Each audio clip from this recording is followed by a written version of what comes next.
I'm going to move on through a few different kind of things that have been burning in my mind to ask you about primates and chimps. So use of tools and potentially even like medicine and things like this.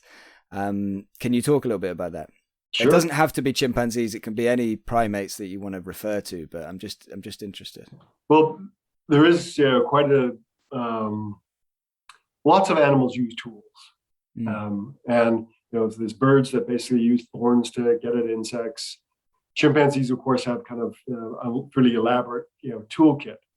I never studied it because the chimpanzees that I was working on, they were actually, some people call them the dumb chimpanzees of Kibale because they use very few tools. I think the reason they don't use tools is because they have plenty of food and they don't really have to. So, they don't use that many tools. Yeah.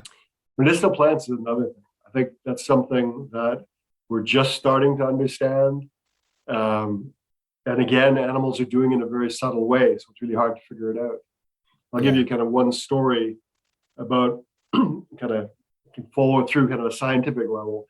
I was sitting there with one of my field assistants one day watching red columns, this endangered kind of mid-sized monkey, and he was eating the bark off of the stem, and he was kind of eating it like corn on the cob. He's kind of rolling it, but I swear he was making a face like it tasted bad. So I said that to my local field assistant. The local field assistant said, "Yeah, it tastes bad." And I said, "Well, how do you know? How often do you eat bark?" And the reality was, what they do is, if they have a sore stomach, they take the bark of this tree and they make a tea from it. And so that intrigued me. So I looked it up, and it had certain compounds that might be medicinal. And so I spent a chunk of time just trying to find out about the tree. And it contains what's called a cytogenic glycoside. So it releases basically a cyanide when it's digested. And that cyanide can kill off basically stomach worms. So if you have lots of parasites in your stomach and you eat this plant, you basically you can deworm yourself. And so what I did to kind of see if it was possible is I studied outside of Kibale, to see small forest fragments. And some of those fragments have this species of plant and some don't.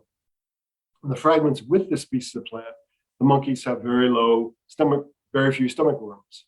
If they don't have this species of plant, monkeys have lots of worms. So it seems like they're eating the plant to get rid of the worms.